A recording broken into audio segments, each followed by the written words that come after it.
I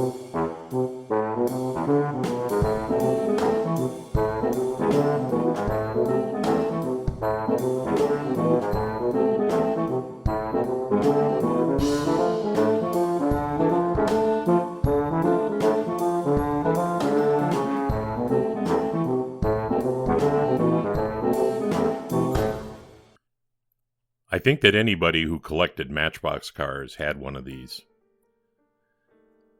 I don't know that it's as iconic as the Dodge Wrecker, but it's certainly one of those Matchboxes that wasn't particularly rare, and there seem to be a lot of them out there.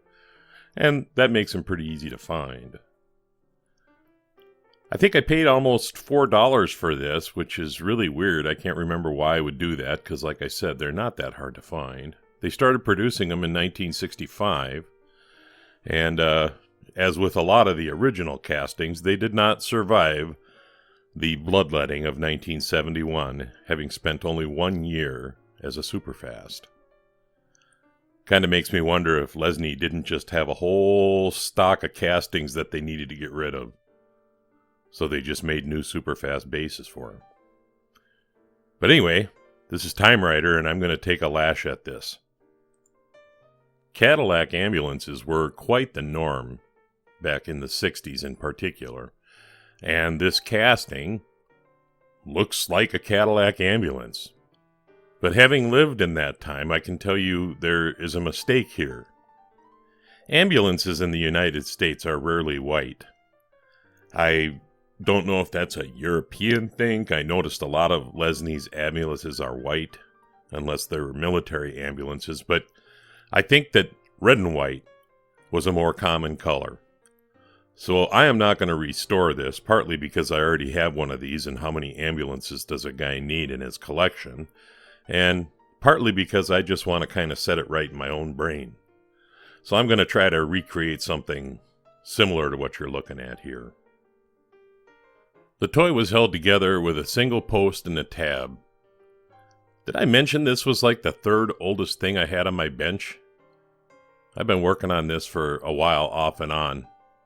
Came apart pretty easy though, and then once inside there was a one-piece glass that was held on with a single post that had to be removed. And then under that there was a triangular piece that had the red lights on the front. So, only need to drill one hole here for the to be tapped. And as you can see, I don't have my thunder stick. I'm using a jar.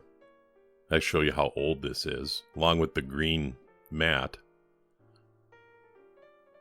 It's always nice to put a little oil before you run the tap. And then I use this tap a lot, so usually I wind up having to clean the flutes of the tap a little bit before I start tapping the hole. And then, of course, I'm going to screw this one back together, not glue it. There's a crack in the glass here, and I don't want the crack to extend into the portions of the glass that can be seen. So what you need to do is you need to create a termination point for the crack. And you can simply do that by drilling a hole at the point where the crack ends, and then it kind of gives the crack nowhere to go. And being as this is a custom, I'm going to be using some of my little axles that I bought on eBay with the nice chrome head. It is a Cadillac after all. Come on, let's be real. And then a visit from my very favorite stripper, Citra.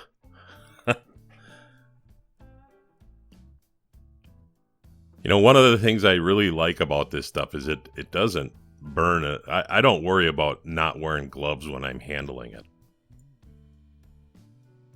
About 30 minutes in the stripper's all it takes, and the paint comes right off. Boy, that decal's got some sticking power, though. I'll give Lesney some credit for that. Their decals really hang on. And a wire wheel is the perfect tool to clean up all the bits of paint on the base. And I will be painting that black. That's how it was originally. And as you probably know if you've done this, all the letters have paint in them still. And then same treatment for the casting itself. Of course, now that I just drop my castings in the stripper for a while, I usually don't have to do as much of this. And the decal was no match for the wire wheel. And a coat of Tamiya light gray for the base, because we can proceed with paint on that. There's nothing to be restored or customized. As a customization, I used a little coarse grinding block to get rid of the little registers that Lesney put into the casting, because I'm not going to put crosses on the door.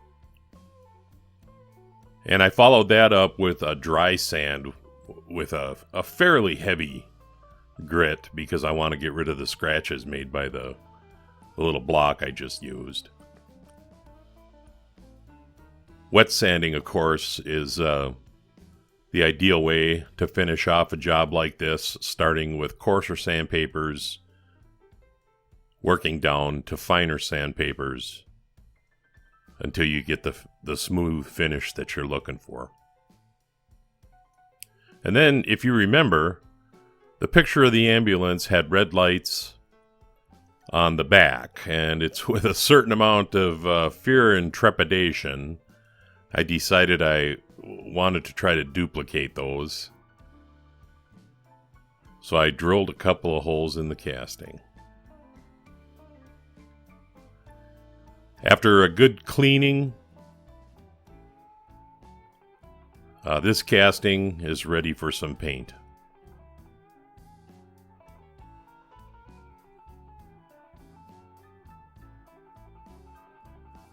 Got those holes in the roof. I decided to use white primer on this. Painting white on white is always hard, but I figured that the red would look a lot better on a white primer. It might be a little bit brighter. I'm making sure to get the inside because this model has a lot of glass, so seeing the inside is probably going to be possible. Using styrene, and I suppose I could have bought round stuff at some point, but I live out in the sticks, so I'm just going to take the square stuff that I do have and use my whittling skills to make it round. And you'll see that little spoon in the background. What I did is I drilled a hole in a spoon, and I was using that as like a die so that I knew how much to take off.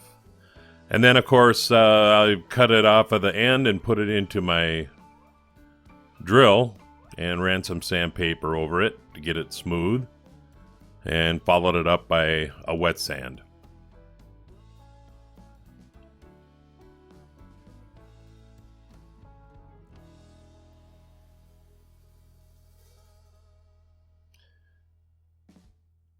The red glass, the lights going forward weren't too bad, but the dome on the roof was fairly hacked up. So start coarse, go fine, use lots of water. The interior wasn't too bad, but it needed a cleaning. I apologize. I'm trying to get better at staying on camera, but this is old footage. But cleaned up the interior. And then also cleaned up the glass as well.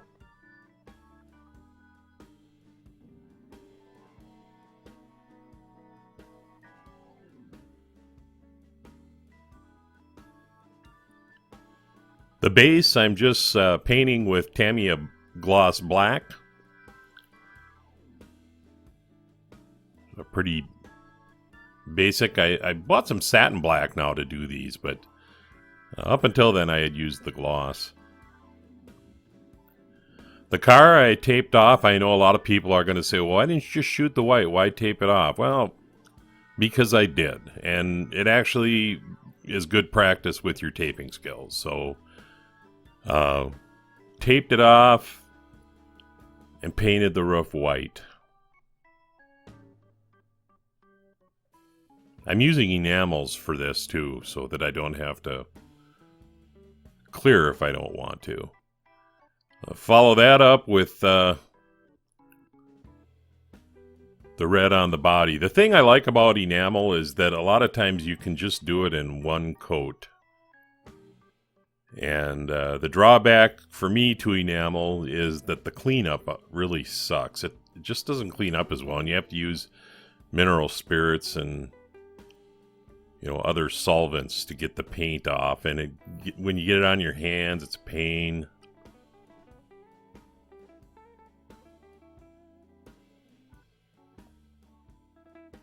But I think I'm right. I think that the white primer, is really making this red come out exactly the way that I want it to come out.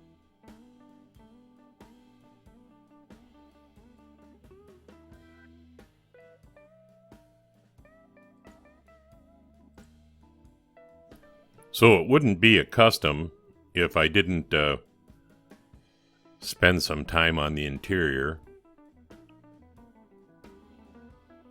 Seats were painted red, blanket in the back was painted army green, the floor was painted gray.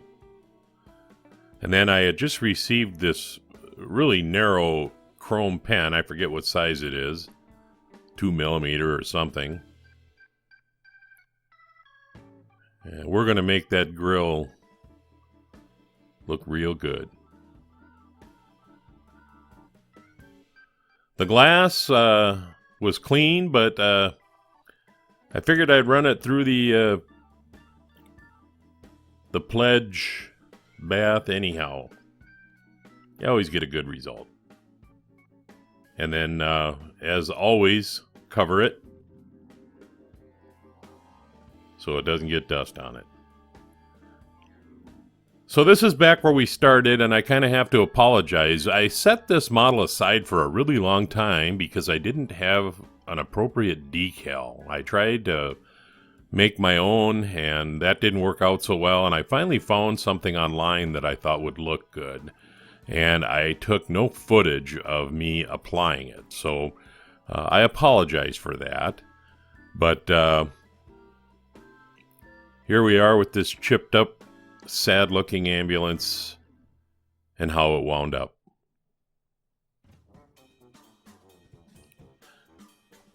I'm not 100% happy with the lights on the back. They turned out okay, I guess. Sometimes I wonder if I would have been better off just leaving well enough alone, but, we learn by doing.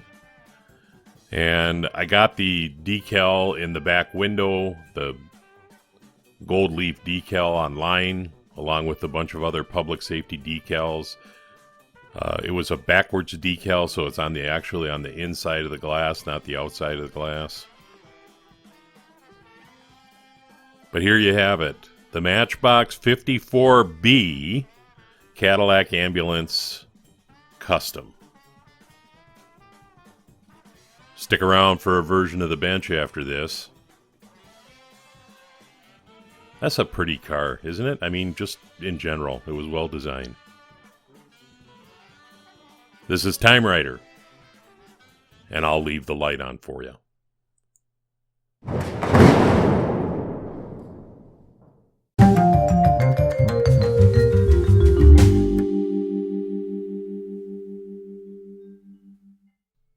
Hey, thanks for sticking around for another episode of The Bench, where I share with you useless knowledge and other interesting facts. First up, today on The Bench, check this out. It's a Barkley. I bought it on eBay. It is the wee littlest car. And no, I will not be restoring it. I'm just going to keep it around to remind me how wee little cars can get. And of course, I'm still working on that Dennis Tipax trash lorry for all you lorry lovers out there. I may have this video done tomorrow. We'll see. And right now I'm down to detail work. I still have to do some assembly on the trash container end of this, which I'll get to maybe later.